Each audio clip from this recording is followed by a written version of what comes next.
No,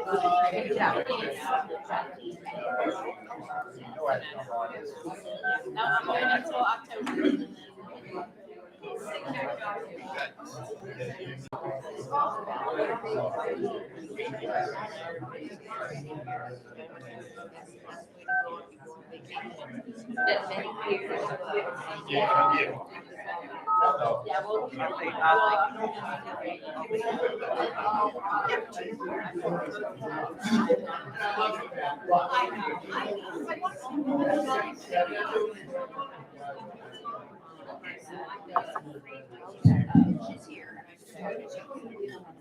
Ladies and gentlemen, we're about to get started. If you could please take your seats.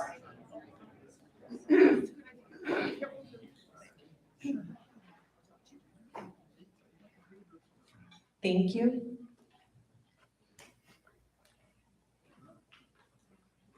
I have turned on the recorder. The time is now 9:30 a.m. I'm going to call the meeting of the Venetian Community Development District to order. Today is Monday, June 26, 2023. The first item on the agenda is the call to order / roll call. Those supervisors that are present are Rich Bracco, Ernest Booker, and Jill Pizarnik. I do believe we have Supervisor Ken Smaha on the phone with us. Ken, are you with us? Good morning. Good morning. Good morning. Good morning. Supervisors, in order for Ken to be able to participate and vote via phone, we would need a motion. So moved. Second. Any further discussion? All those in favor, please state aye. Aye. Thank you. On behalf of District Management is myself, Belinda Blandon. District Council Andy Cohen is present. Field Manager Keith Livermore is present. Jeffrey Thomas, General Manager of the River Club, is present. And we do have on behalf of Vesta Property Services, Julie Cortina and Heather Alexander. And I did see Bill Gibb from LMP. Okay, perfect. And for the record, there are audience members present. Supervisors, the next item on the agenda is the Pledge of Allegiance. Ladies and gentlemen, we ask that you please stand for the Pledge of Allegiance. Remove your hats, please. I pledge allegiance to the flag of the United States of America and to the republic for which it stands, one nation, under God, indivisible, with liberty and justice for all. Thank you.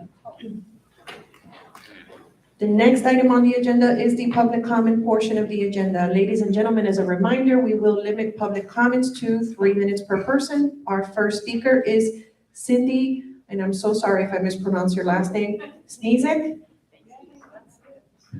Good morning, everybody. I'm Cindy Sneezek. Hey, Jill. Here's Mr. Bracco. Morning. I'm here to speak to the $1,000 hurricane assessment. While I agree there was damage to the community from Ian, the back of the envelope determination of the impacts was reckless at best. According to the documentation, LMP provided a guesstimate for random landscaping projects. There's so much wrong with this that I can only provide the top 3 reasons that we should not be assessed for this. LMP has a vested interest in planting more than that's needed since they have the contract for landscaping maintenance. A project of this magnitude should have required multiple bids. There was no detailed plan developed to support the $1.4 million. The back of the envelope guesstimate, budgets wouldn't fly with any big corporations. I'm not sure why you think it's appropriate now. On top of that, you have the many paying for the few. $618,000 is allocated for the Venetian berm and Laurel Road landscaping. There are at most 25 homes impacted along that stretch. There's not one reasonable explanation for 25 homes should have the benefit of 44% of this total assessment. Let's take a look at what's on this so-called hurricane assessment. The monuments for planting, $13,000, all of which was an issue prior to Ian. The pool and surrounding areas, $10,000. Didn't we do the landscaping in the pool area as part of the tiki renovation? I think we did. Roundabouts, $201,000, 27 remaining at the current plan.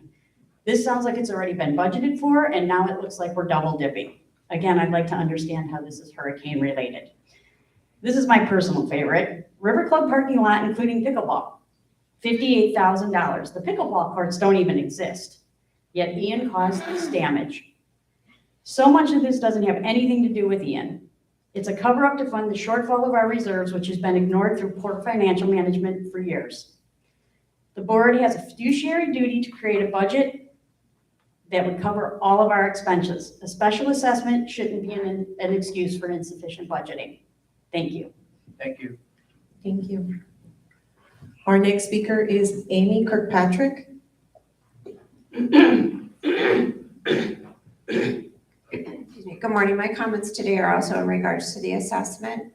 The overall feel by many is that this is a rush plan to create an assessment and label it Hurricane Ian. Everyone knows that's not what this is about. We can all walk around and see the landscaping that's proposed in this plan. There's a few missing bushes, not $1 million worth of landscaping. Unless, of course, you're ripping out and replacing, in which case this is even more senseless. I also don't understand why this rush. Do you guys have any idea how much each HOA has increased in this community this year? What about the cost of personal property damage to our homes? And what about the high increase in insurance that we're all facing? You're adding salt to the wound for many residents in this community, many that are seniors with very fixed finances. While $1,000 may not be a lot to some, it is a lot to others, especially this year. All of us at the BGRC want this to be a beautiful premier community, but all of this landscaping that will be seen from a few homes is not helping. The voices that do support the assessment have a common comment, which is this will keep our property values up. That is not true. Trees and bushes on Laurel Road will not increase our values, but an assessment will in fact decrease them. Potential home buyers look and see the way taxes are, and they don't care about trees, they care about their money. So an increase in our property taxes is going to absolutely have an effect on our home. It's a slippery slope of frequent assessments. Home buyers know it as well as everyone in this room. I know many, if not all of you, are on Nextdoor or you just hear through the gossip. There's a lot of really good ideas out there from this community, ways to improve things. While I know they can't all be tackled at once, why not engage with the people? Listen to some of the ideas in the community. I hope that you all pause on this assessment, give the residents time to recoup from this past year, and Mother Nature a chance to grow back and solve the problems herself. Thank you. Thank you. Our next speaker is Darlene Schimber. Darlene? Good morning, everybody. I'm just going to react a little bit to some of the things that were said. One of the things that is not clear to me is whether this is going to be a separate line item on our taxes, and it will only appear for this year, and it really will only affect our tax impact for the year 2023. That would be my question.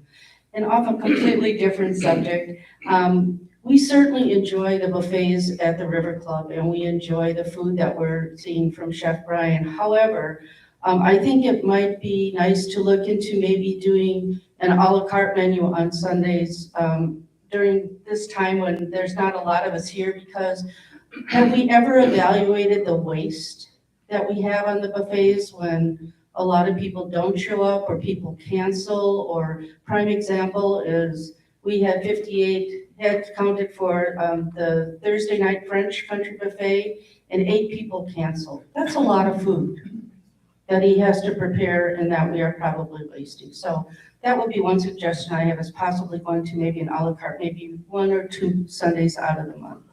Thank you. Thank you. Thank you. Our next speaker is Tyler Cassell. Hi, good morning. I'm going to sit because I have some notes. As you know, I sent most of you folks an email last night in reference to a lot of questions that remain unanswered in reference to the pickleball courts. I have a question for you, and that is, would you buy a house without getting an inspection report? Of course not. My report was 20 pages long. They showed me what was right, what was wrong. You'd be silly if you did that. But what you're doing is you're buying pickleball courts without getting an adequate noise report. You don't have anything to refer to today. Mr. Shapiker took readings of 1 pickleball, of 1 paddle, never submitted a report. Mr. Booker measured the city noise enforcement office in front of Harvey's house. Harvey's house is not the closest condo. His house is 105, the closest is 101. His recording is inaudible, and it doesn't matter anyway, because tomorrow the city noise codes change. They take out the 10-minute measurement period and they reduce it to at any point. The new limit is 60 decibels plus 6 decibels for impulsive noise. I've talked to 2 acoustical engineers over the last couple of years. I've sent them the copies of our plan, I've sent them pictures, I've sent them Google Earth, I've talked to them on the phone. I'm going to give you a copy of one today that was sent to me in confidence. It's a redacted plan for a condo group in Fort Myers. They wanted 2 pickleball courts about 130 feet from the condos.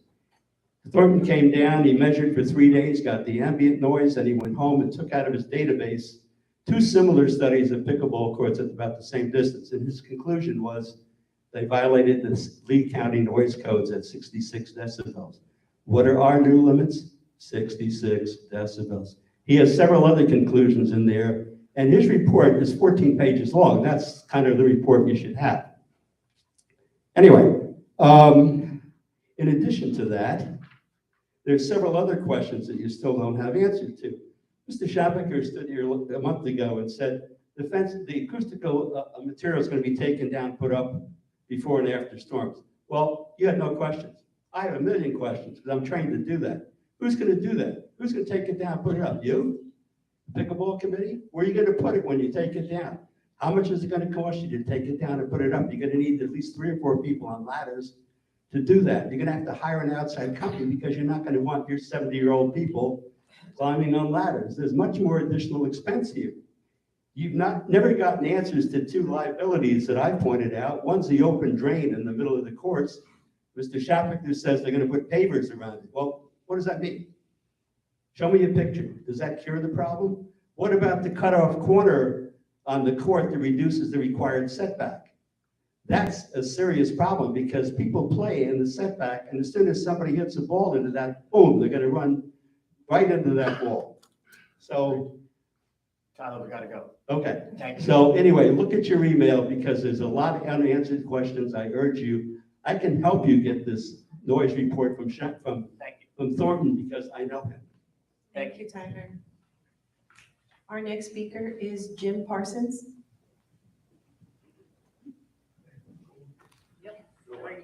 Good morning. First of all, thank you all for your service. It's greatly appreciated by a lot of us that just get to enjoy living here. I really wanted to speak today about the assessment. I mean, obviously the hurricane was a horrible event for all of us.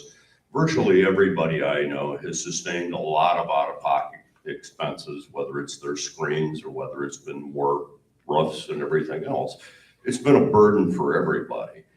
We're now looking at spending a whole bunch of money on replacing landscaping and so forth that, quite frankly, I think deserves more thought and deserves to be spread out at best and do it in phases. But right now, I think everybody has already been through a significant expenditure personally, and many people are still fighting with their insurance companies and going through it. I just don't think we need to do it right now.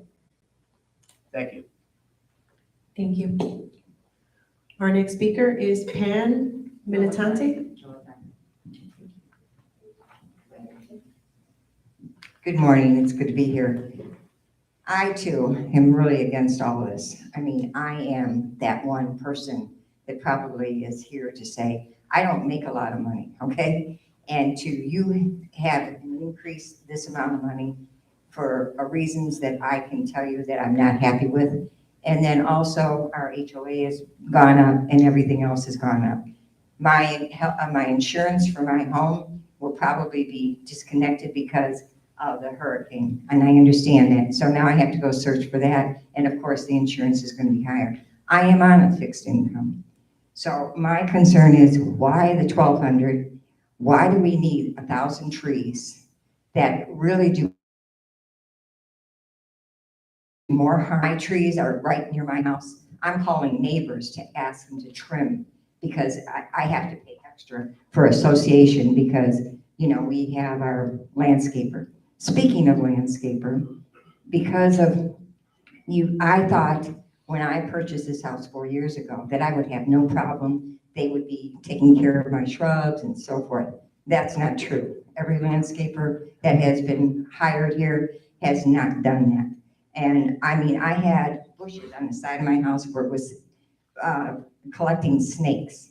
So I asked the landscaper if he would just bring it down 2 feet, that's all. He charged me $80 for that.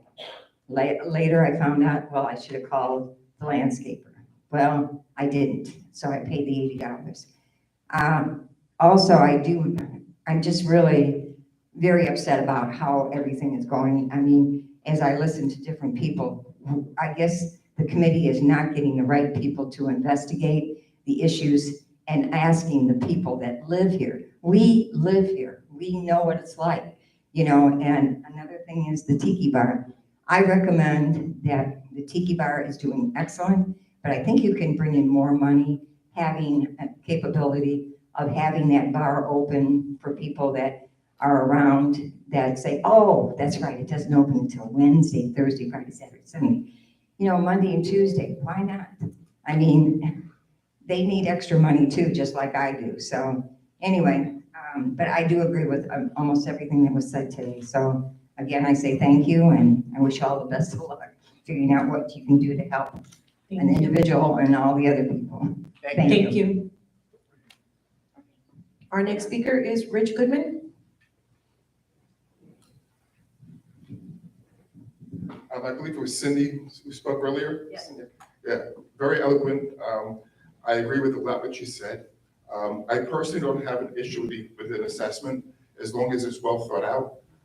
But to have the landscaper go ahead and decide exactly what should be done without input from committee members, maybe the landscape committee should be going out with the landscaper and assessing every tree, every bush that's getting put in. So somebody has input from the community as to what's needed, what's not.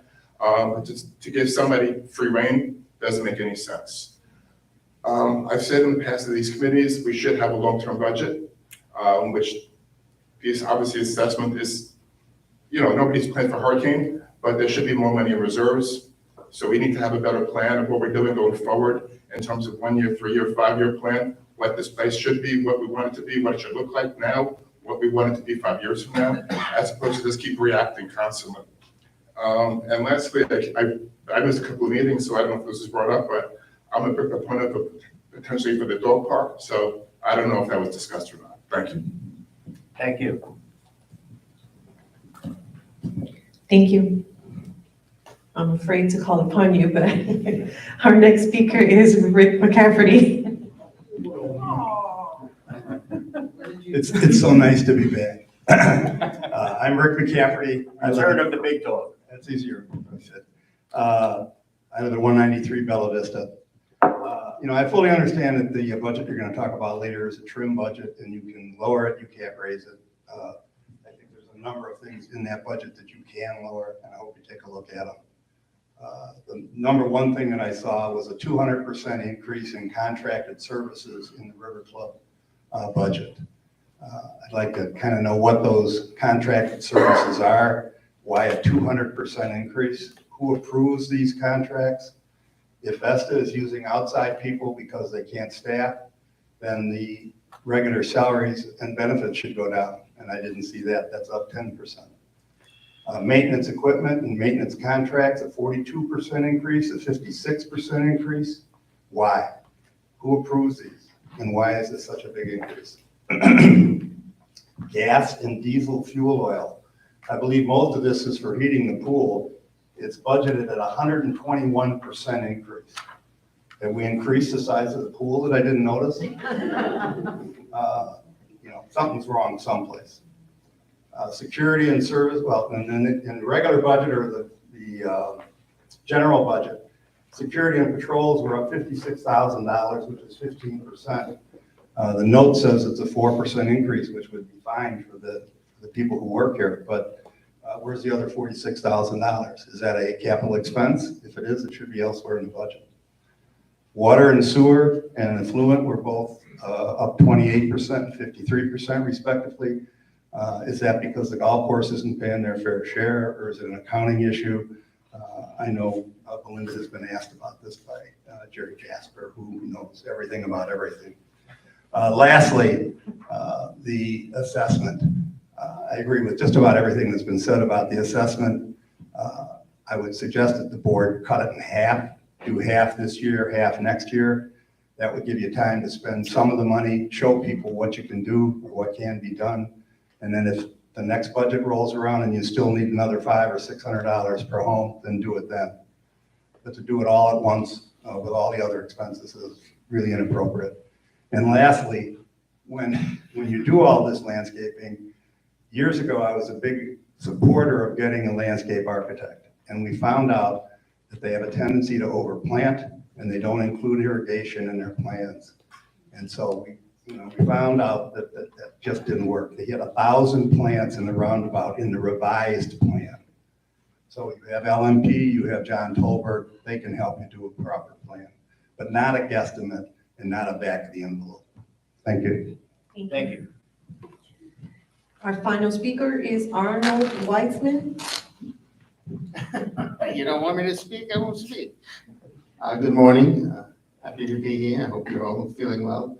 The only comment I really have with regard to the assessment, if you go ahead with the assessment, please make it as a separate item so that it falls under true casualty under tax purposes, and we're able to deduct it dollar for dollar against taxes, not against income.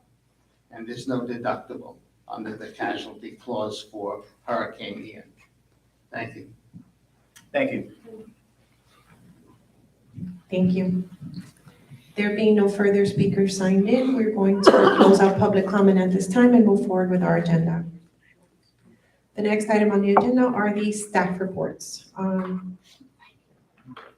Item number 4A, which would be the landscaping inspection services report, review of the May 31, 2023 field inspection report. This is behind tab number 1 for your review. John Fowler is present.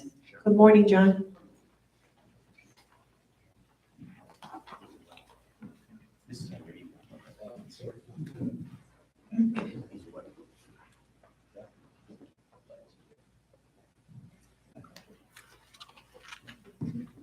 Good morning. Good morning. Just want to let everybody know, so I did an inspection on May 31st with LMP, and I had the higher up corporate guy come with me as well from LMP that rode around with me. He has seen some of the inspection reports and wanted to get involved as well, so I thought that was a good idea. Just want to show that the red items that had continued to be on here, 19, 22, 27, and 23 are 4 that I just pointed out that have photos. Those were still on there, but I will say I drove through this community 2 weeks after this inspection report, and all these items were taken care of. So it seems like now they're getting on the right foot and moving forward, which is a good thing. Couple other highlighted things I'd like to just discuss is just some of the roundabouts, 26, 74, and 81. Some of those were ones where we had irrigation issues. It's still taking a little time to recover. Just when my ride around with LMP, I just want to emphasize that we need to make those look as good as we can, because I do know that having the hurricane has delayed redoing those roundabouts. So it's just important that we try to keep those as neat and tidy as we can. 29 is Majula Palm on Padova Way that had a few palm fronds that died relatively quickly. So I just want to keep an eye on that, making sure that one's going to be okay and healthy moving forward. One thing that I would ask or say is that the lawn back here, the Great Lawn, this is something I discussed with them. Yes, it does have a lot of events and has a lot of compaction. So one thing I would like to see is some kind of aeration program on that, like you would do on your golf greens. It's the same kind of grass, and it helps with the weeds. And if you go out there, there's a lot of discoloration and stuff, and I think that would help over the future too. So I asked That can be done at any time. Yes. It's not a seasonal thing. It's not a seasonal thing, no, and I think it's nothing you have to do like every month, but maybe once a quarter, maybe 2 times a year, I think would help. Because I do know how much you guys use that and how important that is. Other than that, it's just the same things this time of year brings with rain, weeds, and making sure you're staying on top of the pruning. I did see them, they did prune Medici or Otello wall, so that was good to see that as well, that they're staying on top of that. So overall, John, you see more attention to our concerns? From this, with my ride around to the point where I have a Fort Myers inspection I do 2 weeks later. So I come back always through here just to do a quick drive through. And a lot was done within those 2 weeks, so. Okay. And I'm having an inspection with them, I believe, tomorrow or sometime in the next couple of days, so we'll be able to see if we're even moving forward more, so, Thank you, Joe. yes. I've got a quick question. Let me use this. No problem. How do I know if it's on? Green light. Oh, I got a green light. Woo! I spend a lot of time on foot in the community, and it looks like a lot of the turf that's between the sidewalk and the street is under a lot of stress. Is that just the lack of rain? Well, it was, and what we're seeing is it recover right now. Okay.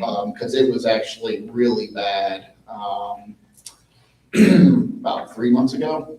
And especially down here, sorry, from the roundabout to the next road down.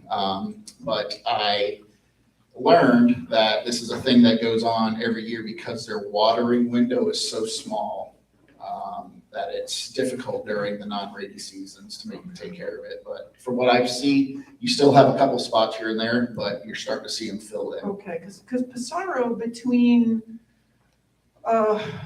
just past the golf club lake and all the way up past the power lines is looking pretty dreadful. Yes, and I've asked them to look into that irrigation as well, so. Sure. Any other questions for John? Thank you. No problem, thank you. Thank you. Rick is not present. He is currently traveling, but I do believe that he asked Keith to provide an update on his behalf. Keith? 2 weeks ago, we met with the guy that's going to be doing the tear out of the pickleball area. And they wanted to start sometime like today and then stop until, so we said, no, we've got 4th of July coming on. Let's just wait until after the 4th and then we can start. So they're going to start on the 12th and start tearing out that area. It won't, that's part of the sidewalk will be blocked on that side, but they're gonna leave their equipment in there. They won't have to bring it to the other side. It'll all be staged out of where they're gonna be tearing everything out. But other than that, it'll be starting on the 12th. He expects to be finished by the end of August or September, I think, right? Yeah, so there has to be a 30-day cure on the pavement, or not pavement, but asphalt. Okay. And I prepared the contract for the fencing, so I know Rick's got that scheduled as well. Right, and all permits, Obviously after. all permits from the city have been approved. Correct. Okay, thank you, Keith. A couple of quick questions on that. You know me, I always have questions. Will you be letting residents know that that's happening? I mean, we're gonna give people a heads up. I think it might help. Or Jeff will do it. It's a Letting river folks- club amenity. Oh, that's true, yeah, you're right, yep, so we'll be able to let folks know that this is gonna be happening, the demolition and the work, and it's gonna look a bit of a mess. And you may not, this may be a Rick question, I can email him separate, I'm just curious when somebody's gonna be here to supervise what they're doing. But you wouldn't know that, because you don't know anything. Well, Rick is gonna do the supervision. Yes, okay. So that would be on his schedule, he'd be the one to ask. Yeah, we'll do. And unfortunately, as Linda said, he is traveling. Yep. He'll be here on the 20th. On the next one, yep. And then the final thing is that, I don't know if you'd know on this one or not, whether we've gotten a landscape estimate because I think we were waiting for the landscaping estimate for that parking lot itself. That's a Rick question. Okay, thanks. He was getting it for not just That, pickleball, what over but there. this east Yeah. side. Tying the whole thing Yep. together. Tying the whole thing together. Yep. And that is separate from everything else. That's all a part of the pickleball budget. Hey, Keith, Yes, sir.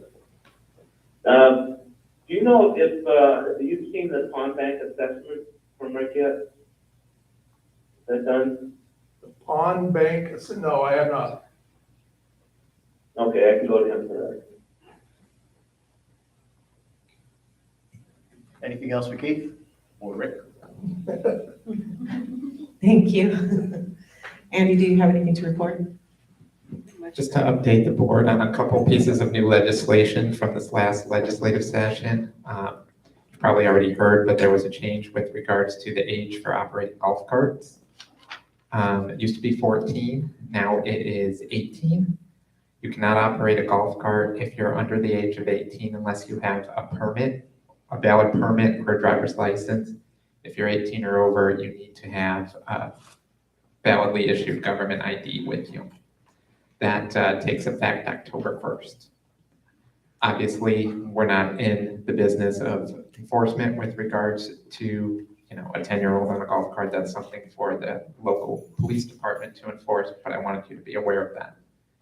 Second item is there was another piece of legislation that has been through the legislative session many years now, but finally came to fruition this past session, which requires 4 hours of ethics training for independent district board members, like CDD board members. So 4 hours per year.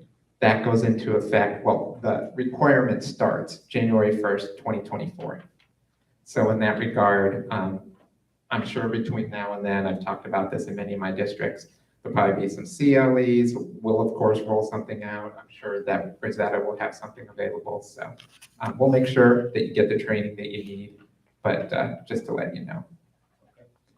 And that's all I have, but I'm glad to answer any questions.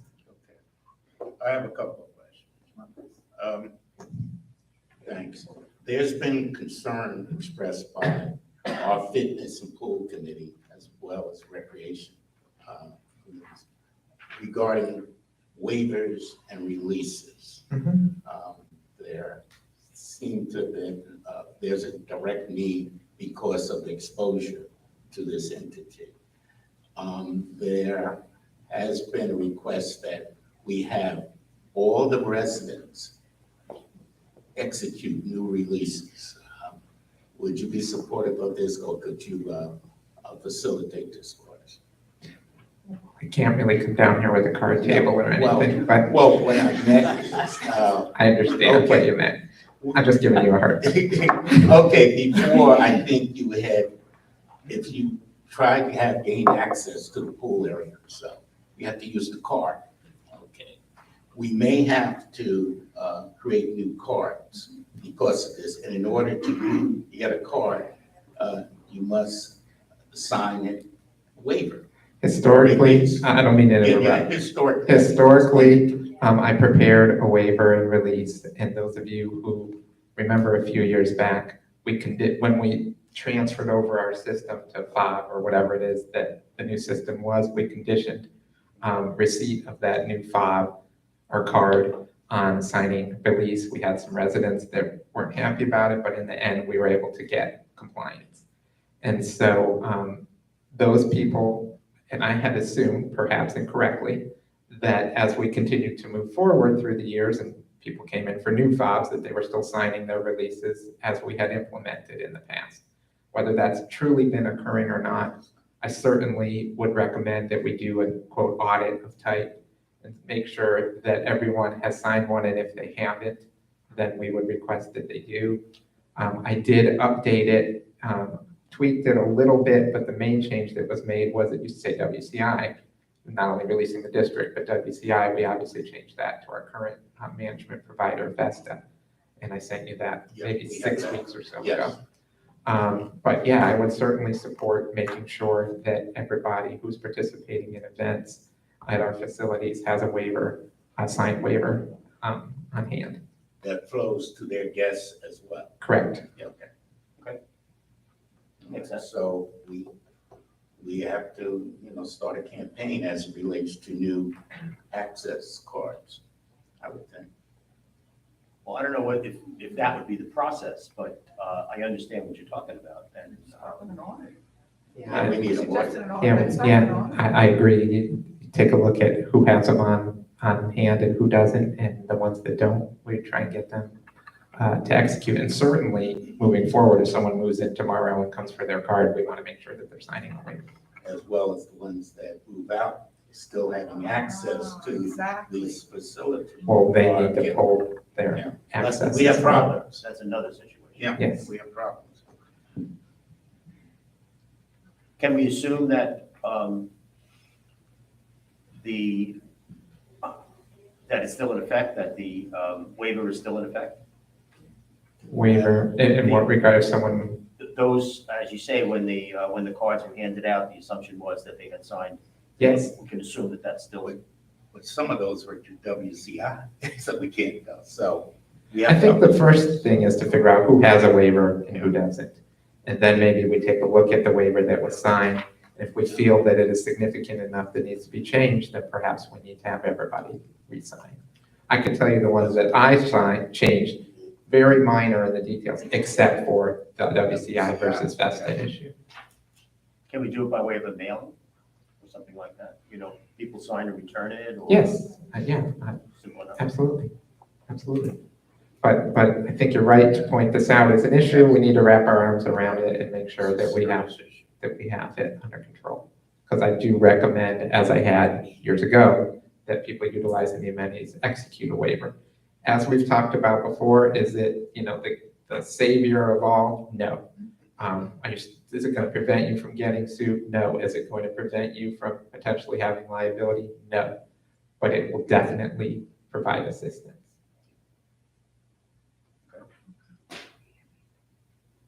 So what do you suggest we do? we need to do an audit and reissue access cards to the amenities here. Be it pool, tennis, pickleball, fitness center, etc. Except the restaurant.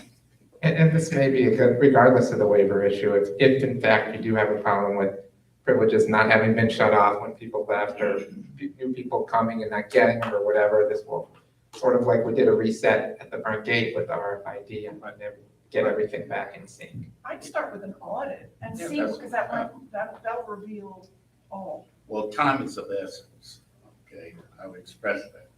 And then we have people trying to gain access, children trying to use the pool gate. I was concerned when I saw that email. Yeah. I'm really concerned about people or children gaining access to the pool area, and we should make it more accessible to them because they couldn't reach up.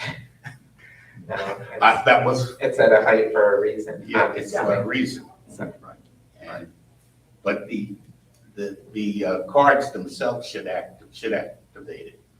So we're gonna start with an assessment of who has, Yes, okay, all right, and then go from there. yes. Okay, So I'll need to work with you, and we need to do it right away. And I'm gonna ask this question because I might forget later. Sure. If we, after we do the audit, could a letter to residents say, as long as you retain your card, your agreement to liability waiver is implicit, or do we have to have people re-execute? I think it would be better to have them re-execute. Okay. Well, this also ties into the necessity of re-examining our whole software package here. Okay, that needs to be tied into it. I don't know where we're going with that. I know we had 2 meetings and that's about it, but we need to follow up on that. well, we were gonna hear from the current provider, right? And that's gonna be after budget season, we're all gonna hear from the current provider. Was there anything else, Ernest? Okay, You know me. go ahead. Just a quick clarification on the golf cart. I think I heard you say government issued ID. So to be clear then, if somebody is 17, do they need a driver's license or just? If they're 17, then they need a driver's license or a permit. And if they're 18, they just need an If they're age ID? 50, they need an ID. I see, okay, fair enough. And then just 2 other quick questions. Speaking of liability, I think this is a POA thing, but I just want to create a little sensitivity for the other supervisors. We have a lot of roofing going on, and I don't think I've seen a single roofer tethered in any way. So I don't know whether that's solely a POA issue or a question. Is there a problem that roofers, when I look at OSHA regulations, it tells me they're supposed to be tethered. It's not our issue. It's not our issue at all. It's not our issue at all. And God forbid they fall or something like that, it's gonna be on Okay. HOA I'll or find, private I'll property. go talk to the POA. And then the last thing is, we've talked a little bit about potential, I think the question came up about deductibility of the assessment. Now, my personal view from my past corporate experiences, we should never be giving tax advice. But I think maybe as we go forward and depending on what happens with the assessment, maybe we can discuss this again. Your personal view is correct, and it's one that we've provided in the past, even before this hurricane assessment issue. People have asked, your non-ad valorem assessment that shows up on my tax roll, can I deduct it? And our answer always has been and should be that is a matter between you and your tax advisor.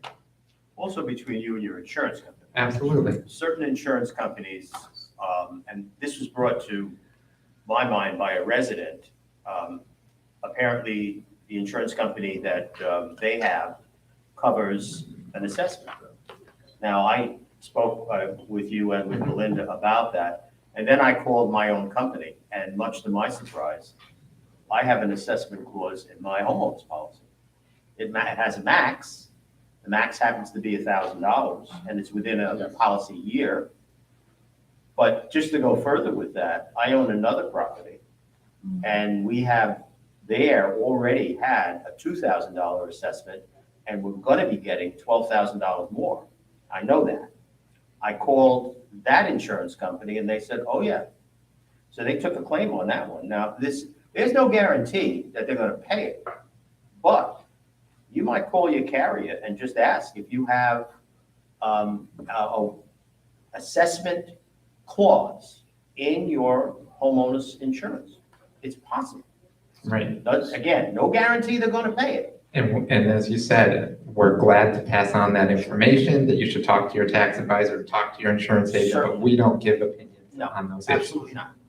But it's incumbent upon us to describe this assessment as hurricane related, as opposed to using it for other things. We have certain restrictions on what we can do as well, because as we were clear to point out with our footnote in the budgeting work that we did, this is not a quote separate assessment. This is part of the operation and maintenance assessment. Right. Were it a quote separate, wholly separate assessments like your bond or something like that, we have all sorts of other requirements in terms of public hearings and notices and things along those lines. So this is, even though we've chosen to, in our own notations of explanation as to what, this board has looked at in including it, it is part of the operation and maintenance assessment. If we were to call it something specific as a CDD, are we would be locked into using it for that? Potentially, but the more important, and that's an important issue, but another important issue is how we implement it. So anytime that you come up with a brand new assessment, okay, then we need to have a methodology and we need to go through separate noticing and public hearing requirements, similar to your bonds, okay? It's a brand new separate assessment and we took the steps to go through that process. This is truly part of the O&M, and we have been clear with that in the footnotes that Belinda and her team have done. So this is part of the O&M, whether we call it whatever we choose to call it. And we have reason for the way we refer to it because that's how you've examined it, but it is part of the O&M.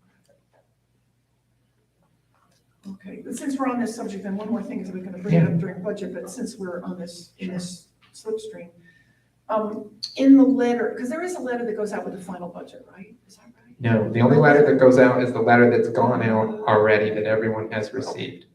Okay, I was trying to remember. I couldn't To find it. notify you of the public hearing and what that high ceiling is, and I'm sure you're going to discuss it today. You're going to lower it, move it down, whatever. We all know that we can't go any higher than what we put out there. Thanks. Anything else? All right, thank you. Thank you, Andy. Thank you. Jeff, do you have anything to report?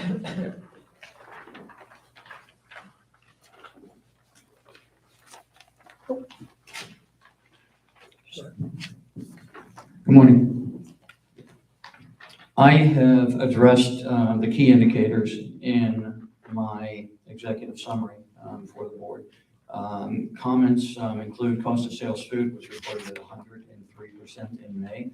A number of April invoices totaling $7,520 were not posted during the month, reducing cost of sales in April and negatively impacting cost of sales in May. Inventory policies and protocol were not reliable in May 23. The F&B team was understaffed, and during the inventory count, we felt a great many items were missed. We subsequently reviewed the inventory multiple times and made adjustments where appropriate. But the May 23 food inventory is not considered accurate. Additionally, due to the high number of untrained temporary staff being utilized with VRC, we've relied upon an increasing number of convenience products, which, while helpful to alleviate some labor increases, food cost of sales. Going forward, our plan is to ensure that all available culinary staff participate in future in-the-month inventories, including audit tests. Beverage cost of sales was initially reported at 24.1% prior to locating an invoice from Southern Glaciers, one of our purveyors, dated 5/18/23, reflecting a $396 liquor purchase and a $1,029 wine purchase that had not been posted.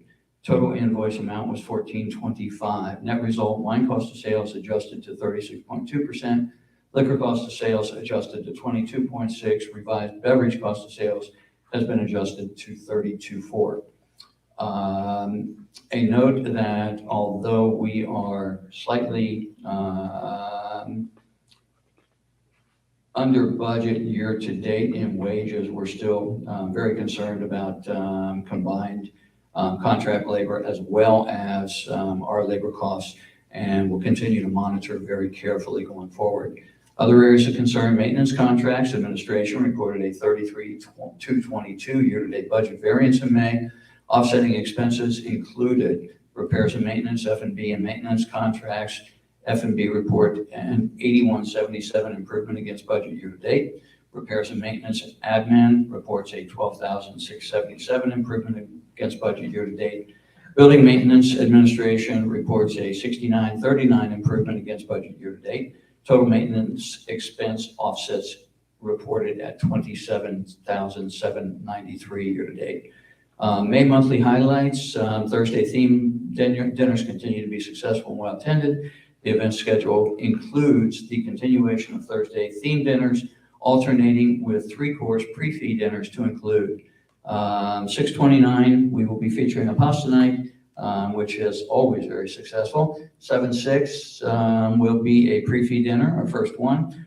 Those are going to consist of a choice of a soup or salad, choice of 3 entrees, and a choice of 2 desserts. They will also include a glass of wine, and the price will be $50 per couple for the pre-fee dinners.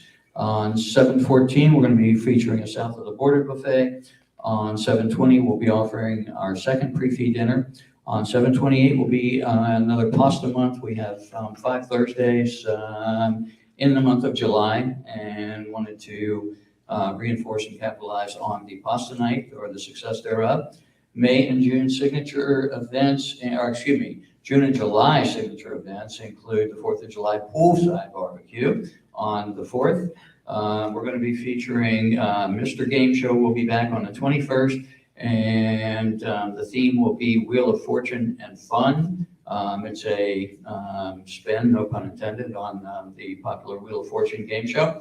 On August 4th, we'll be featuring our first Friday at the Tiki Bar. The entertainment is to be determined, but we will have someone out there singing and playing some form of instrument.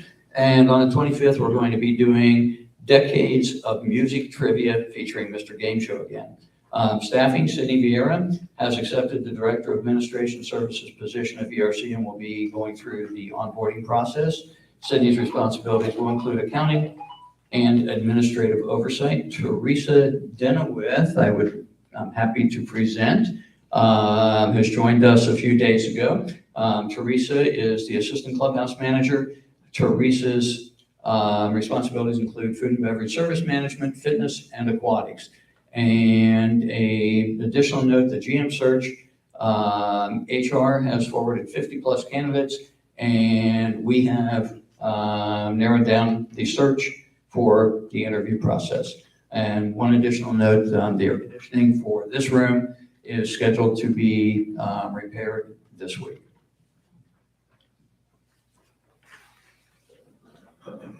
Any questions for Jeff? Jim? Yes. If I may. Go ahead, Ken. So Jeff, a number of areas of concern, some of which you've talked about, but even the adjustments you're talking about with cost of sales of food, the 7,500, that would still make cost of sales for food around 83%, which is astonishing. I don't know how, you saw my letter to Dan and some of the concerns raised there. I don't know, one suggestion was maybe we need an outside audit. This has been going on for several months. Every month there seems to be a reason for inventory up, down, cost of sales up, down. It's bouncing all over the place. Clearly we're missing invoices. I assume we found out because the vendor probably called looking for payment. How is best addressing all of this? With regards to the inconsistencies in inventory, we have addressed that, and we're making sure that the appropriate protocols and procedures are going to be adhered to going forward. I agree with you, Ken, completely that the inconsistencies in food costs are completely unacceptable. And in addition to that, we're going to bring in Ricardo, who is our regional controller, I believe, a county controller, to audit the inventory process this Saturday. And going forward, we're going to continue that process. We're going to ensure that we have both vested management here, as well as a full complement of our in-house management team here to ensure the accuracy and validity of the inventory counts going forward.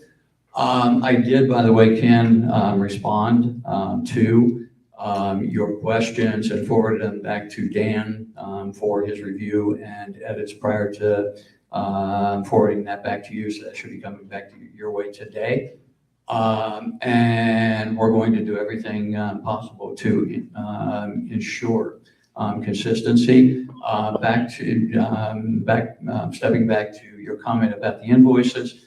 When Sydney got here, she walked into a bit of an accounting mess. The accounting records were not on a current basis, and she has been working to remedy that process. And to the best of my knowledge, that should be in good order at this point in time. Gotta help. When you say the May food inventory is not considered accurate, do you think it's too high or too low? I believe that it's too low, sir. I have reviewed it on multiple occasions.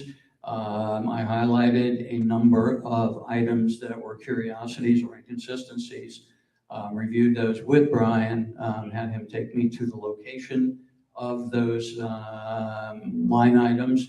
I know that Julie also has reviewed the inventory both with me and with Brian, and she spent time here on Saturday working with Brian in that regard as well. So we definitely feel like it was too low on the May count. Seems like a pretty high inventory for this time of year, where the number of residents are down. And I look at the lunch participation. We're averaging 10 people for lunch per day. How can we run a restaurant at that level? Well, we can't, and from a business standpoint, probably shouldn't be operating at those levels. There is a trade-off in that we do have staff both front and back of the house that if we decide to suspend those meal periods over the course of the summer, we'll very likely be forced to look for other employment. And considering the challenges that we have had here at the River Club, certainly in the last year since I've been here, would need to be considered very carefully in that assessment, in that evaluation as to I whether. appreciate that. Just a quick question It's on just, that. it's just, Go ahead, Ken. go ahead. Go ahead, Ken, I was just gonna build on that to ask a quick question. I think the lunch count only is inside and does not count food sold at the tiki, is that correct? That's correct. We still don't have an accurate measure of cover counts out of the tiki.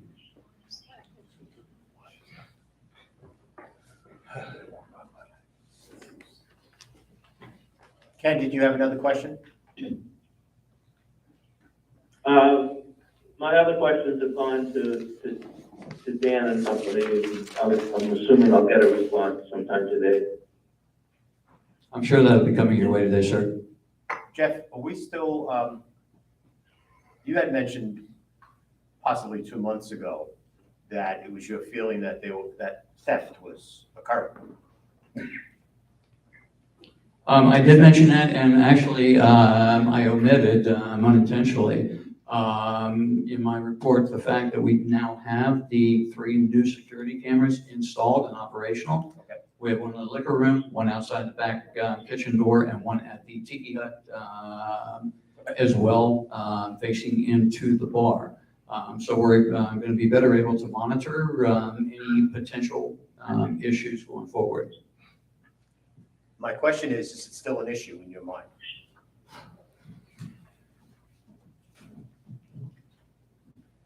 The look on your face answers my question. And if it is still an issue, that's very concerning. And if it's shown to be accurate, whoever is involved, I would hope, would be walked out the door. Well, walked out the door and reported to the police. Absolutely. What I'm saying is that we shouldn't be keeping, if there are people that are questionable on staff and you have information either from the cameras or whatever, needs to be investigated, needs to be dealt with, and it needs to be dealt with immediately. I'm glad the cameras are in place and hopefully they'll be an aid for you. We anticipate that the cameras will be a huge convenience and factor in evaluating what's going on in certain spaces. And we'll certainly monitor them very closely. And in the event that we are able to demonstrate conclusively that we do have any issues that are occurring, we will certainly deal with them. Okay, thank you. Thank you. Just a couple quick questions. Jeff, sorry. The board, and I don't recall off the top of my head whether you were copied or not, but the board had gotten a memo from the facilities committee about trying to help mitigate setup costs, like setting up this room. The staff are spending something around 30 hours a week setting up this room for meetings, and when in fact, if it's left dining room style or cafe style, bistro style, what we called it in my company, that in fact we'd end up with the same amount of seating, but it could save a fair amount of staff time. So I'm wondering if we can sort of institutionalize doing that, if that will help. That's accurate, and we have begun when we feel it's appropriate to host the board meetings and some committee meetings in La Vista dining room with theater style seating in there. I agree with you, and looking around the room, we might have 30 people here today. I think we could accommodate a crowd of this size in La Vista, or certainly by just leaving the tables in place with the seating at the tables and removing the tablecloths. Absolutely. So we'll be happy to. I don't think any of you folks would mind sitting at tables. No, As opposed to. not at all. So, there's your answer right there. I would say leave the tables here. Leave the tables here. It'll reduce staff hours to do that job and make it easier all around. Happy to. And less wear and tear on the furniture. Just, and then just a final, quick question. Do we have timing? I think, I heard when Rich said this, I remembered, whether it's Club Essentials or Easy Suites coming back and talking about point of sale. Is it both of them? Or is it, what's the point of sale system? I'm still confused. Is it Easy Suites or? Point It is Easy Suites, Okay. and Club Essentials is our communication reservations platform. I haven't scheduled them to come in yet, as we've had a couple of what I would refer to as key board members who are out of town. If you would like me to go ahead and initiate that, I'll be happy to. I think it would be better if everyone were here. It's very difficult on the phone, as you know. And so I think we're gonna have to wait a little bit on that. Okay, thank you. Thank you, Jeff. You mentioned something about cameras, the cameras. I think we've had a discussion with regards to cameras on the tennis courts to address some of the issues concerning integrity issues at the tennis courts. Is your opinion that it would be cost prohibitive to get cameras to put out there? I spoke with Paul Savage, who is the owner of Universal, which is our security providers. He was here last Tuesday evening during the install of the 3 new cameras, and I spoke with him and expressed your interest in adding cameras at the tennis courts. He informed me that the cameras only have the ability to provide good focus for about 100 feet, and that we would need well more than 2 cameras at the tennis courts. And he also indicated with the addition of running cable, as it would be inappropriate, he felt, to have the cameras on Wi-Fi, that it could be as much as $15,000. And as I mentioned to you a couple of days ago, sir, my feelings are that the possible expenditure of up to $15,000 to offset what might be $500 in lost guest fees doesn't make a lot of sense. Is that the purpose for it, guest fees? To Well- see who's playing? Well, that's a question. Number 1, liability. Number 2, fees. And guest fees, misrepresentations being done. Again, integrity of usage. Well, I would, Tennis courts. So we come to the conclusion it is cost prohibitive. We'll come up with another system. We'll take it back to the Racket Sports Advisory Committee and come up with a new system. It may involve more stringent posting of warnings that if you get caught doing this, you'll lose your rights to tennis. fine with me. Okay. Thank you, Jeff. Thank you. Thank you. Keith, do you have anything to report? Just a couple quick, so I was talking with Jill, she's talked to me a couple times about the fence going down Laurel Road. We are on the city's list.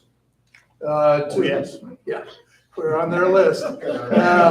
But where we fall on that list is way down, okay?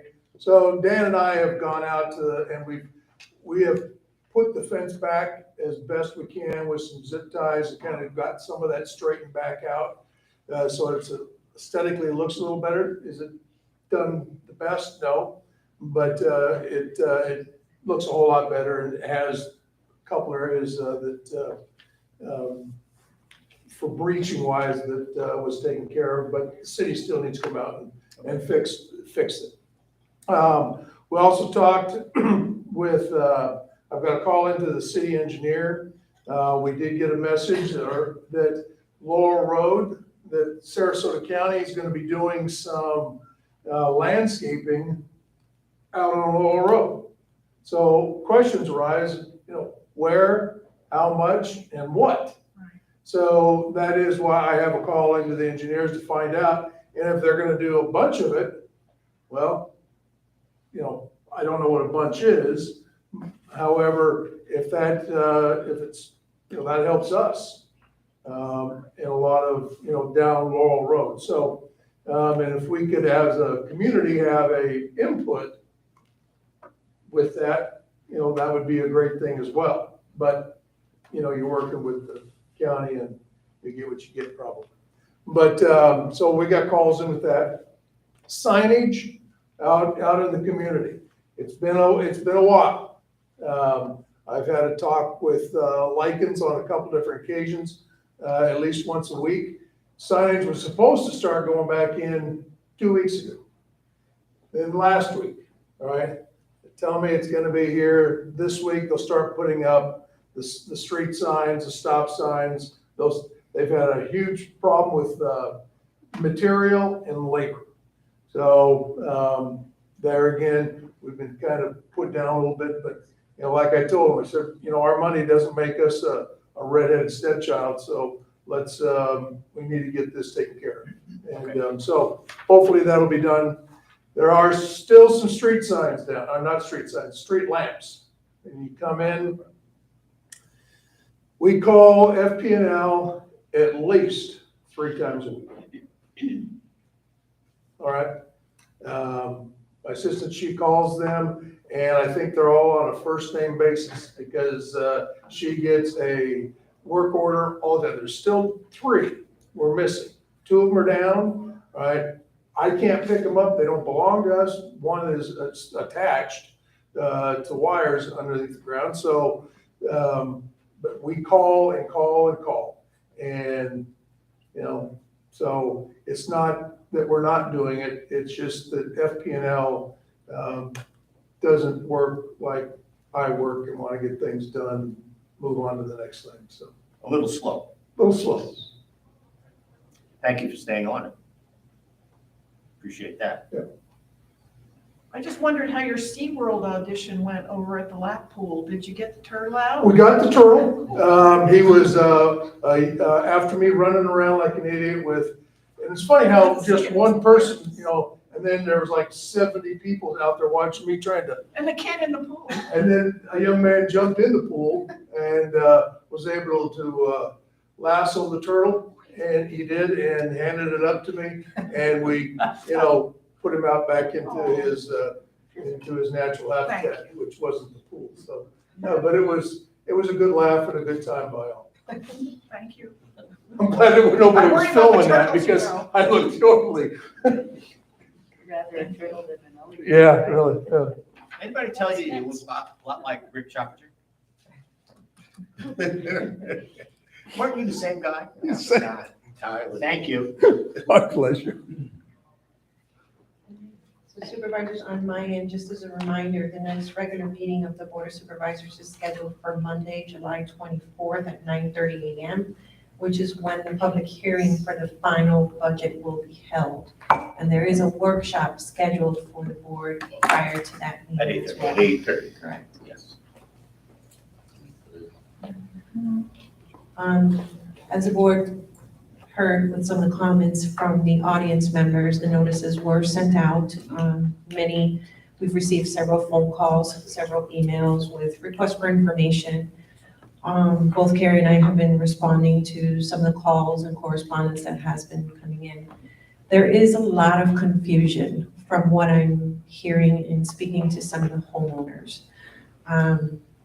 It's not clear whether or not the confusion is coming from other sources of information, but it starts with, is this one time or is this going to be ongoing? Does the district, is this final? So some are taking it as if though this is a final assessment and the board has made a decision on that. So I want to clarify that this is a proposed budget. It is not a final budget. The board still needs to hold public hearings and you still need to hold discussions so that you can adopt a final budget. But there is confusion as it relates to this is a done deal, so I'm calling my insurance company now to put in a claim. I've received requests for the assessment schedules to be revised to state hurricane loss assessment, which I do not believe we should do. Council is present, he can speak to this during the public hearings, but there is a lot of confusion. And, if you receive email communications, please copy me on the communication so that if there's so that we're not all responding to the same emails. I think that would help tremendously, given that I do expect for us to receive several phone calls in the coming weeks. I do. Answering the big question is this something that's going to happen every year? The answer to that is, we have no plans of this being an every year thing. It's a one-shot deal. That was our thoughts. We don't know if it's going to stay or how much it's going to be. Because as you say, this is a preliminary, it's a trim budget. We haven't finalized anything yet. Yeah, there's a misconception that it's a done deal and that LNP has been awarded the work, and Of course. that's not the case. LNP was asked for their best estimates in order to provide that in the trim budget. But even if you had a major project, if you exceeded the threshold, council would notify you that you would need to go out for bid, depending on the item and what is stated in the statutes. So there seems to be a belief that the board has made the decision to move forward with what LNP has recommended. That is not the case. Could your office send out a summary indicating what you just described, a general summary to the residents? It would alleviate all this misunderstanding. We can draft an email. I kind of stay away from sending separate notices outside of the legal notice that we sent because I don't want to create more confusion. But we can draft something and I can work on something with Andy, just explaining the points that I've just mentioned, because you have not adopted this budget. You have not approved an additional assessment. It's part of the existing O&M assessment that is proposed. Right. I don't know if I would ask you to do anything simply because I don't want to say this happens every year, but social media allows people a place to say all kinds of stuff. And I know that some of it has no basis whatsoever. None. But it's said. I mean, there were some comments from some of the folks here this morning that were certainly said on social media, but absolutely not accurate.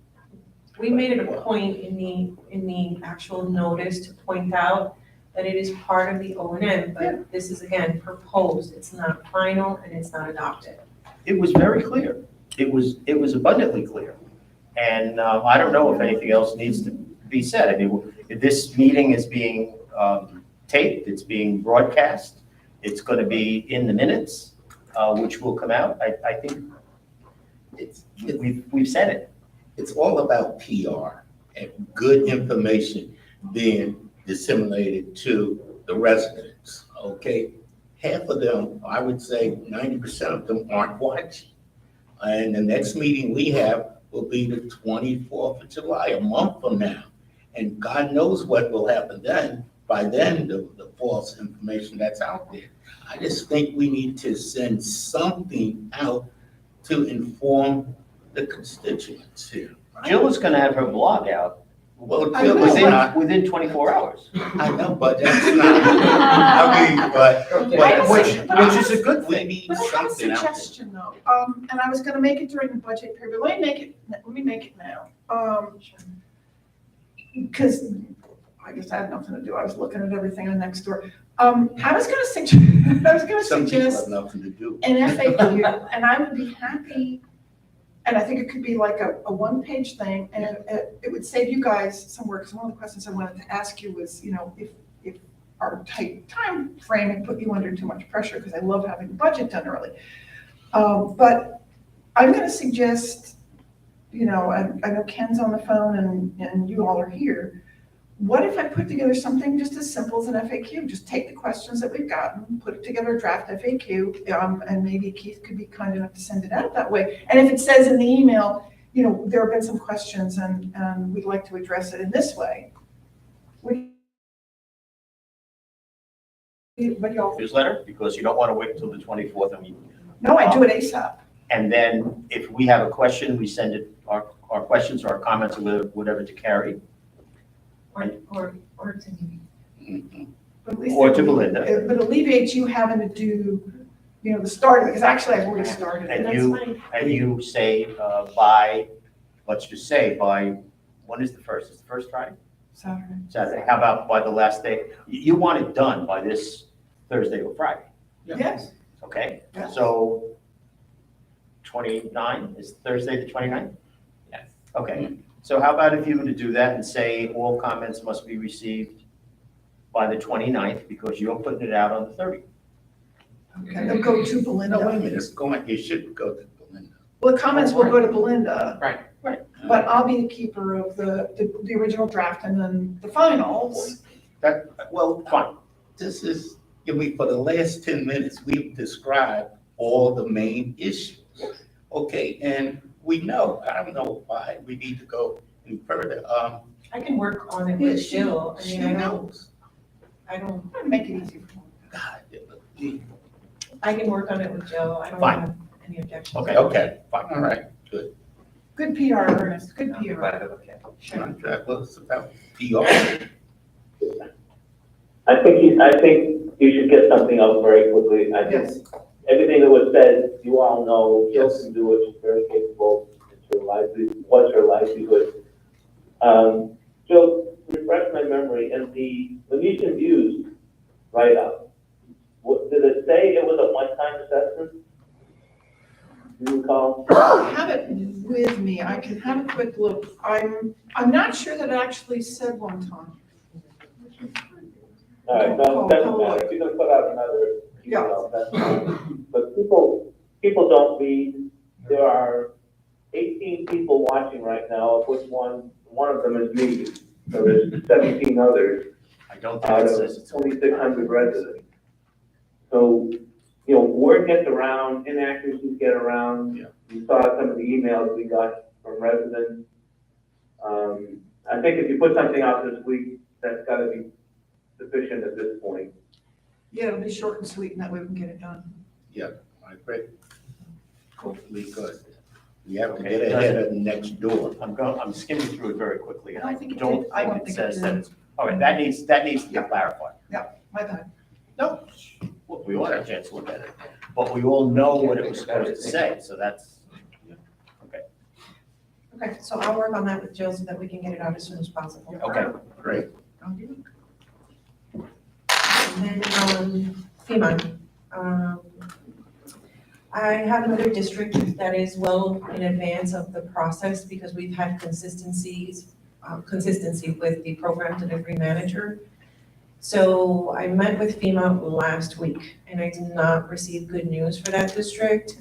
They are going to provide me with a notification in writing deeming the district as non-eligible because of the guardhouse entry as well as a non-resident user fee for use of amenities, which is very similar to what you have here. And all districts have, many districts do have. In anticipation of that, during a recent CDD meeting that Andy and I attended, we agreed that we would begin working on some sort of a legal memo/format so that we can address these issues when we file for, we have to file through FEMA a petition because of the non-eligibility/denial. So we are going to be working on that as we speak for this other district. We're not at that process yet, but we want to get ahead of the game for Venetian and one other district that we represent, knowing that this will probably come up again. What does the guardhouse have to do with it? They're deeming that because you have to come in through the guardhouse, they don't consider it a public entry. They're deeming it private. Yes. Either way, it allowed the storm in. I don't. And it was exactly the same setup when we applied for and received funding from IRMA, and nothing has changed to my knowledge in the FEMA regulations that would apply since then. So it is an issue that has come up in some of my other districts as well. All of a sudden, I don't know if the teams are talking to each other. Obviously, this storm had a much bigger impact. There's probably less funds to go around. So there's a lot more scrutiny being placed on applications. There's all sorts of issues swirling around here. But yes, I am going to be working with Belinda to try and hope to convince them that we are, as we know, public, that the roads are public, et cetera. Okay. Well, my next question would be, are you keeping track of your time? I am, And I am, but you're not So- so far ahead in the process as this other district, which is, it's Greyhawk. Greyhawk Great. is far in advance of Okay. where we are now. Okay. Any questions for me? Before we move forward, does anybody need a break? Yep. Okay, so we are going to take a 10-minute break and go off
Ladies Okay, and folks, gentlemen, if ready you to go. could please take your seats, we're going to be back on the record. Okay, thanks. It is 11:03 a.m. and we are back on the record. Supervisors, the next item on the agenda is item number 5A, which is the discussion regarding River Club policies. Mr. Chairman, you requested for this item to be added to the agenda. I did.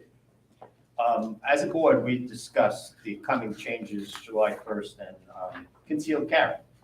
And we discussed various aspects of how that could impact us. And Andy was very helpful about weapons in areas where liquor is served. Let me cut to the chase and make it very simple. I'm going to suggest to this board that the River Club be a gun-free zone.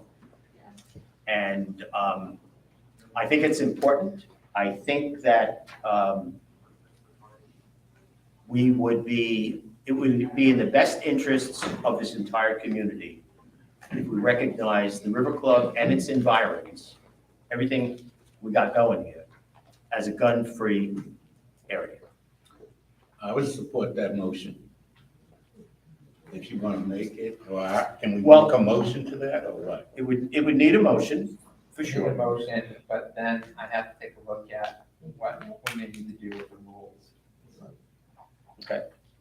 So then I will make a motion that the River Club and its surrounding areas be considered a gun-free zone.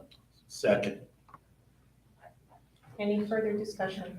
I have a couple questions for Andy, just to understand. So are we contravening, if we do this, are we contravening any state or federal laws? Well, that's, we've written that memo in the past, and assuming this motion is successful, what my plan would be is to go back and take a look at that memo. Oh, I'm sorry, of course. We had written a memo in the past. It's clear, as you stated, Mr. Chair, that you can't have firearms in the bar area as well as a public meeting. That's always been established, even before the new legislation. So if this motion is successful, it would be my plan to go back and take a look at the research that we've done, take a look at your rules, and come up with what we believe would be the way to accomplish your goal. And I'll get back to you and let you know whether, what can and can't be done in that regard. And prepare what we would feel is necessary, whether it's a resolution or whether we would need to go through rulemaking. It's something I want to take a look at. Okay. So to answer your question, Jill, I think that I would use this, just the way I view it personally, I would use this as the precipitating event to bring back something to you that I felt would be enforceable. And I'll tell you that you can't do it here, but you can do it, in my opinion. You can still do as you please, of course. Right. But you can or can't do this, so if that's the direction, I'll bring back something that I think that will implement your wishes that I feel would be enforceable. I have a question. You're talking about in here, we serve alcohol outside at the pool. So with that, I'm talking about for the entrance in. and not the pool area, Everything. by the tiki bus, so you Everything. can bring your gun. Well, Everything, the Everything. entire area. He said Okay. surrounding areas. everything. I do know that there's some case law having to do with the parking lot and things along those lines because of your ability to have a gun locked in your glove compartment. So that's some of the things that we have to tailor, but Okay. Yeah, but those are the things I would look at. But I'm talking I about agree. the entire area, Talk inside, about all facilities. everything, inside and out, yes. All River Club. Right. So, Can you remind me again, Andy, the bar and public meetings, language is, what's the genesis of that? What is it an absolute prohibition or what is that? Absolute prohibition. Okay, all right. Always has been. So this new legislation does not change that. And that's a state Yes. thing, okay. All right, and then the second question I think we would just have to consider is, if you're gonna make a rule, you're gonna make a rule, but you have to decide what the what the real infraction penalty is gonna be. So that's just something I think we also have to think about. Well, if it becomes one of your River Club rules, which just in my head right now, what I'm envisioning is it would be another one of your River Club rules in there. We already have a policy outlined for infraction of River Club rules. If you're rude to staff, for instance, Right. you can have your privileges revoked, et cetera. It would be rule number, just an additional rule. Right. That's what I'm envisioning. Yes. So that it would not have its own separate penalty provisions, I'll call it. But as to how we implement that, do we need to have a public hearing? Do we do it by resolution? These are some of the things that I want to make sure that I take a good look at for you.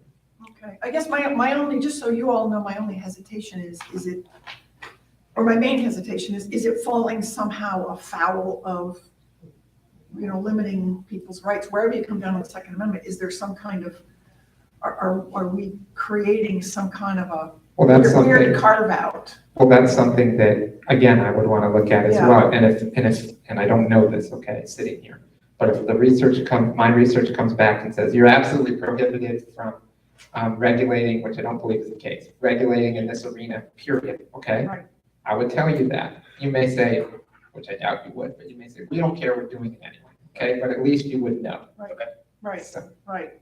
Because the main thing, just so you understand, you know, if so-and-so shows up and has, you know, a handgun in their glove compartment or wherever it's legal to have it in your vehicle, because I don't understand the laws, I wouldn't want somebody to get in trouble for that when, you know, you really don't want people brandishing weapons at the pool, for example. So they're two very distinct. and obviously and correctly, you're pointing out this is a significant issue. There is legislation and constitutional rights all implicit in it. So I would want to make sure that whatever step we take, again, nobody has a crystal ball, but would be the best supportable to accomplish your goal.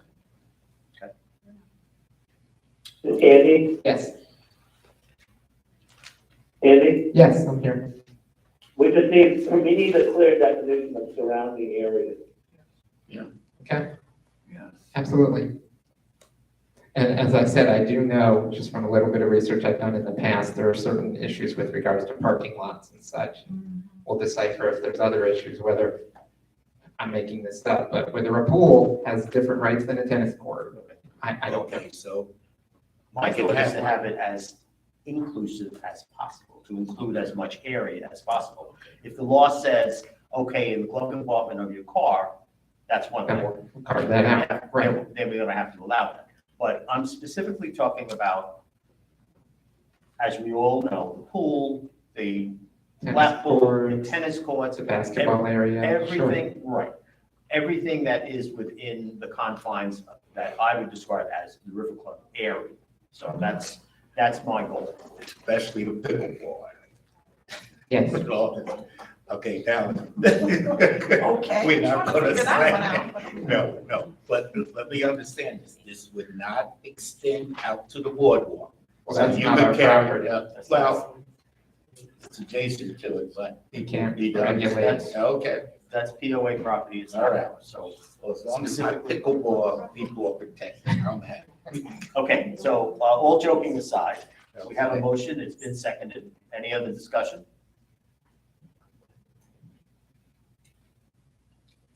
Can we vote? All those in favor, please say aye. Can you restate it? So the motion was for the River Club and its surrounding areas to be a gun-free zone. Obviously, this is subject to district council conducting a thorough review of your policies and rules and coming back to the board with his opinion after review. And proposal for implementation. Right. Yep. Okay, Yeah, okay, I'll vote aye. well, can we call the vote? I thought you did. Yes. No, I last didn't hear night. She everybody. didn't. I Oh. didn't either. Well, Call the question. Yes, Yes, Ken. should we not table this until Andy's done his research? Yes. I wanted it on the record before July 1st. So pending, because the law takes effect on Saturday. So I wanted it predated from that.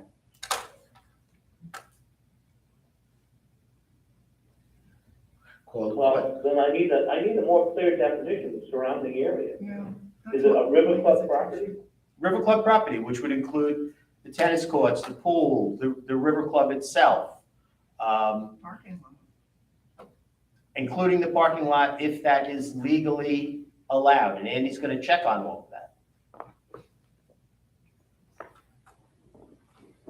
Okay. All right. Will we revote again once Andy does his research? Of course. Okay, fair enough. Yes. Wait a minute, you can't revote. Well, we're not gonna Well, That's the wrong term. Okay, well, the Clarify. implementation of the policy is gonna be written. I will Right. prepare a document, I'm not quite sure what it's gonna look like yet, Right. or use a vote on for implementation of the policy. Understood. Can we call a vote? All those in favor, please say aye. Aye. Thank you. Thank you. The next item on the agenda is item number 5B, which is the discussion regarding the fiscal year proposed budget for 2023-2024. Joe, you requested for this item to be added to the agenda. Excuse me, yeah, I You want to use the mic, because I Oh, guess people can't hear us. sorry about that. I'm afraid I'm holding it too close and gonna make people's ears bleed. Yeah, there were a couple of things that I wanted to just touch on with the budget. The first was the assessment. Maybe we could just set that aside for a moment, because you all got a document that I just did some musings on the assessment, a guesstimate that we've been given on May 8th.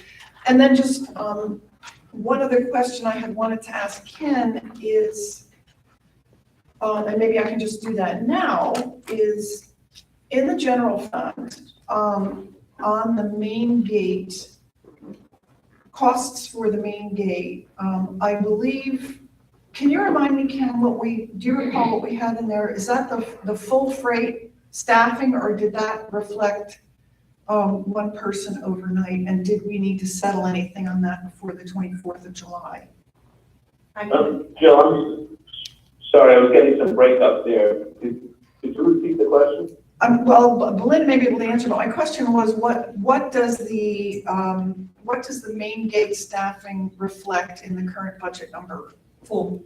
Okay. Okay. Good question. It reflects full staffing, and before the budget workshop, we will have a cost proposal from Universal that will eliminate one of the night shifts pending a change in some of the software, which is very inexpensive. That should only lower that cost. Okay, when you say one night shift, I'm really just asking you this question for purposes of being completely clear to anybody who's listening in. It's not getting rid of any staffing at all, it's just reducing it by one so we don't have people roving. Correct? The change we would still have somebody roving. The change would allow us to have software where if somebody comes in at 2 o'clock in the morning and the one person that's on duty happens to be taking an hour to do their roving, they can still get in through a code that a resident would have given them to access. So we're going to propose software that will make it more convenient for residents and for the staff to allow guests in. And if it happens to be after hours or in the middle of the night, when the one person that's there is doing a patrol for an hour or so, they'll still be able to get in, and there'll be a sign posted and so on. So we're looking at that cost reduction. Right. Okay, thank you. I just It wanted doesn't to, change any patrols. got it, okay. I had it upside down, thank you. So the other thing I was hoping you could indulge me in, Andy, there's one for you and one for Belinda. I think there's one for Keith, there should be one there for Keith as well.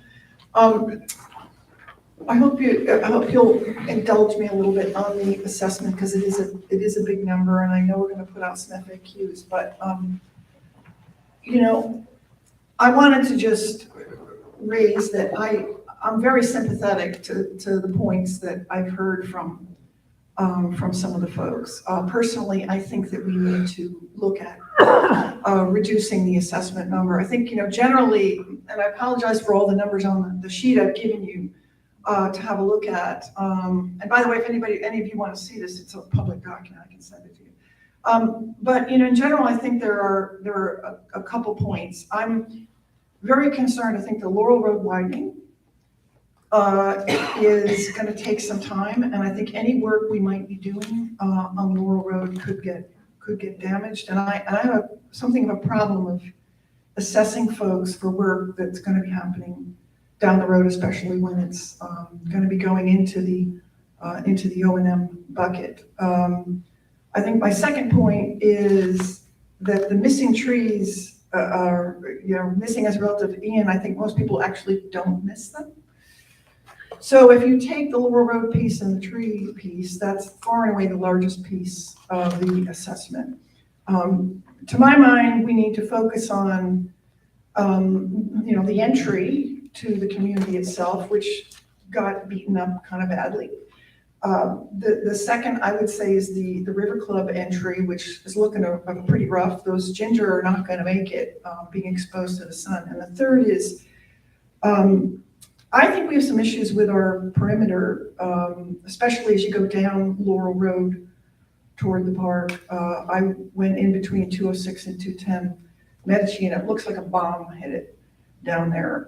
And in my opinion, actually, it's so open, it almost looks like an invitation. Yes, I know we have a fence there. So I wanted to just provide this to you in the hope that we could think about some of the input we've gotten from people, and I think it'll take a little bit of time to think about what we've heard and what we put together. And ideally, when we come back on the 24th of July to talk about what the final number would be, maybe we have a bit more ability to hopefully think about reducing, you know, reducing the number. So Sure. I'm very concerned about, I don't know about you all, but our home insurance went up by over $3,000.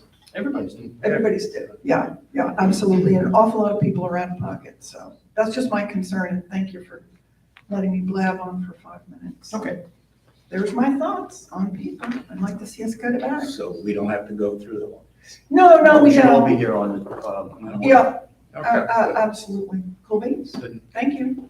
I have a thought, being that we're talking about the budget. I don't know if there's a good reason for us to continue to take credit cards for monthly payments. I think if I remember the number correctly, our cost is about $30,000 a year. More than that. To the credit card companies. 28,000 year to date. 28,000. Now, I know I mentioned it previously, it's a convenience, and it's airline miles, and it's all that good stuff. But it's $28,000 that we really don't have to spend. I mean, we can still take credit cards for the guest that comes to dinner, you know, but I'm talking about my monthly bill. I think it can be done on a debit. I think it can be done on a check, automatic checking deduction, and save us $28,000 or close to that. We'll still have credit card charges. I know that. But I would imagine we could reduce it substantially. The golf club did it. And, well, that was $12,000 of airline miles that I couldn't get any longer, plus dinners. But you know what? I understand the reason. Yeah. I understand the reason. And I think that we should consider, let's say as of October 1st, no longer accepting credit cards for your monthly bill. Does that save personnel costs, Jeff? Save personnel time? It doesn't, I don't think it really impacts Doesn't- personnel time. It's automatically. people still have to go through the bills even though it's being charged directly to people's credit cards, or am I missing something? That is determined by the bank, and the credit card fees are addressed in each monthly bank statement. So we have an accurate measure on a monthly basis of what the fees are. The other way we could do it, and I don't support this, it's like they do it at some of the gas stations. You know, it's $3.29 or it's $3.39. I understand the reason for that, but I don't really support that. But that is another way you could do it. You could say, okay, if you want to charge it, it's going to be 3% more, or whatever the number is. I don't know what the number is. But I think the cleaner way would be just don't accept credit cards. My opinion. It's a convenience, okay? It's a $30,000 convenience. Well, it's split over 1,300 homes, but, I don't know, I don't want people to say, well, I'll go out to eat as opposed to going to the River Club. We have problems now with people not, utilizing this restaurant. And that would, just The people be that another don't use factor. it, that's not keeping people. If I, in my opinion. if Azarlo's taking my credit card and the River Club is not, where am I going? Okay, that's being realistic. And, people use it for miles, hotel rooms and things like that. It's a convenience. And- Yeah, but if Visaros gave you the ability to daily charge and then at the end of the month give you a bill, what's the difference if you had automatic withdrawal and paid it that? It's just convenience. And again, it's somewhat of a positive inducement to utilizing this facility. Then next month we'll be crying, nobody's coming here to eat and all. And we have food waste. So, six in one hand, half a dozen in the other, so. The And people that, I'm credit, my house is credit card people. the people that don't utilize the River Club for dining services, be it the tiki bar or in here, I don't think the availability of charging on a credit card is going to change their mind one way or another. You don't know. I mean, there's a percentage of people that use the club on a regular basis and a percentage that don't. And whether we accept credit card payments or not, I don't think it's going to change anybody's mind. Some people initially are going to say, again, my airline miles, my this, my that. But you know what? It's $30,000. Spread it over, you're talking about $2 or $3 million, so. Anyway, just Well, my okay, opinion. I think it's something on the disagree morning with that you. we talk about this at the workshop, I'm going to bring it up again. Yeah, Because I think it's something we should consider. I love the convenience of it. I think I understand. it's a convenience factor. Okay? It is $22 a household Yeah, that's it. that you're saving. So Ernest, I don't, you'd still be able to charge. You're not gonna be paying every time you go to the River Club, so it shouldn't matter. You're just gonna get a monthly bill. It's just a matter of how you pay the monthly bill. You pay the golf club, you pay, your POA, your POA. It's just a way of paying it. If you want the convenience, then maybe the 3% surcharge, is okay with you. And maybe it's something we consider. Bigger question for Jeff, I guess, from my perspective, is how much more work, if any, does it mean to the River Club staff in terms of, right now, the bill is out there and it just gets charged to my credit card. Are we gonna have to do something different so people get and see their bill and then have so much time to pay it? Well, we do that now, Ken. Your bill comes out usually around the first of the month or so. And then if you have automatic withdrawal on a credit card, your credit card is charged, I believe, on the 15th or something like that. So you have 2 weeks or so at least to check the bill and be sure it's accurate and get your questions answered. Yeah, that's true. I don't have a problem with it. It's probably a good idea. More and more clubs and organizations are going that route because it's very expensive. Yeah. For It is. It is. Again, just a thought, so I just. Anything else? Regarding Joe's comments, Mhm. I understand your sheet and thank you for taking the time to do that, and doing the research. I agree there are certain things that we really need to do.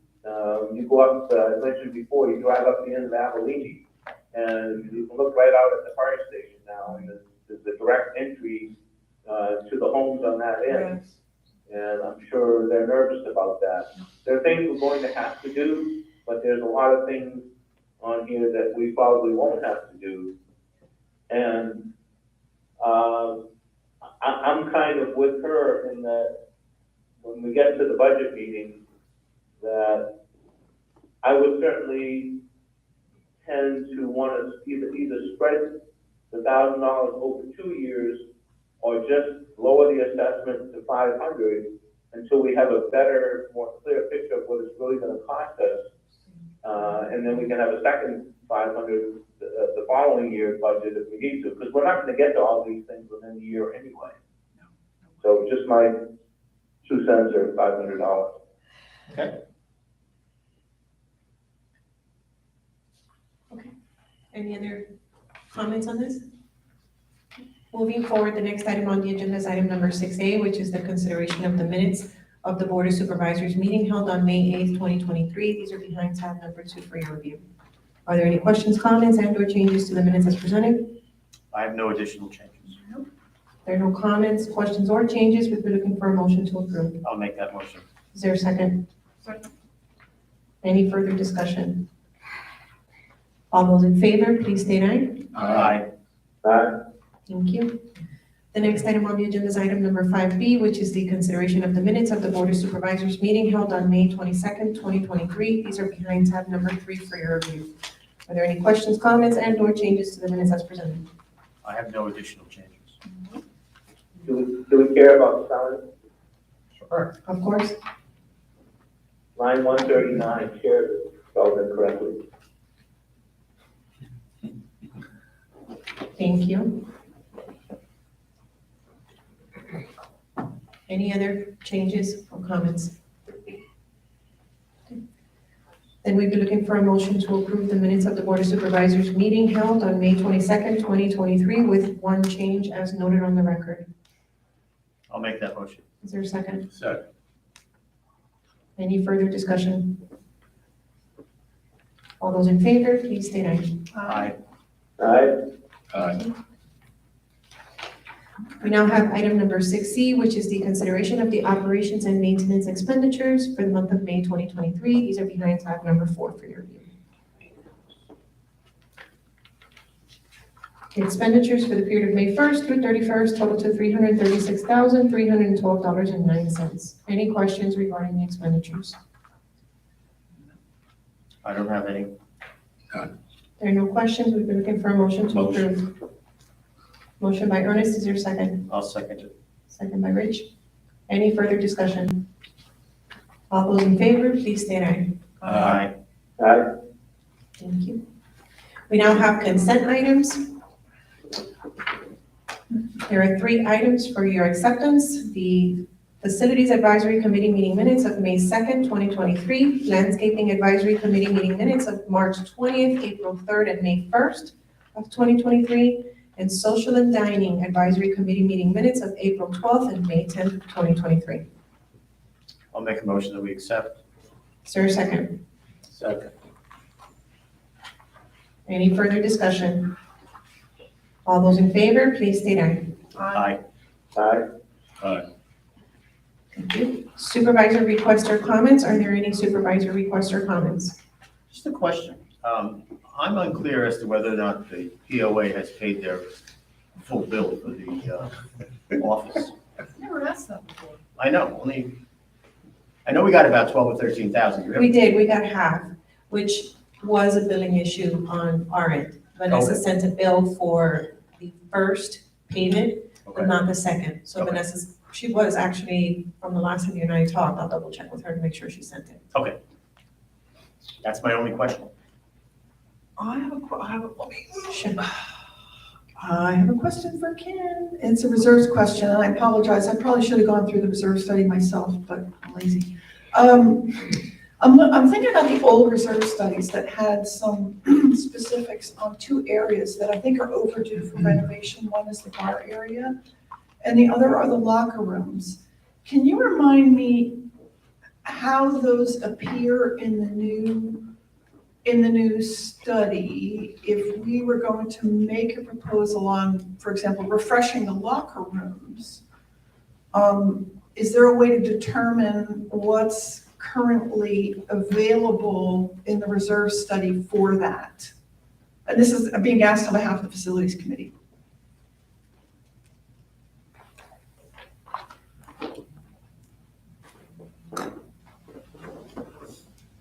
Can you hear me? Yeah, I'm, Looking? He's looking Thanks. at this. I'm Thanks. looking at, Line 23, Ken, in the schedule. So locker room renovation is outlined separately, Joe. Okay, oh, it is, okay, missed it, okay. they're not scheduled till 2025. There's $60,000 in there. Okay. And the bar? I was overdue 3 years ago. 2019, I think. No, I don't see the bar separate. I don't know. It went away. Okay. I think it was, I have to go back to the old study anyway, so, all right, no worries, that's helpful. I just wanted to, I think that the locker rooms are probably nearer term anyway in terms of planning, so that's helpful, thanks. There's kitchen and bar equipment. Yeah, and I think what happened was things kind of got lumped together, because if my recollection is that bar equipment is way past its sell-by date. But if we were gonna do anything about it, the way it's installed in there, we almost have to dismantle the bar in order to get it out to fix it. So that's something that the facilities committee is working on. Let me, so it's a lump in the reserve study, is that correct? That's what I'm seeing. Yeah, it's not very much, Okay. All right, well, it is what but it it is. is lumped together, Mhm. Okay, like $500,000 spread out over. but that's for all the kitchen and bar equipment. And then I know there's a furnishings line for the River Club, and I think there was a large number for each of those that was sort of spread across the entire club versus location by location, if you will. There's one line item for furnishings, it's line 21. Yeah, Yeah.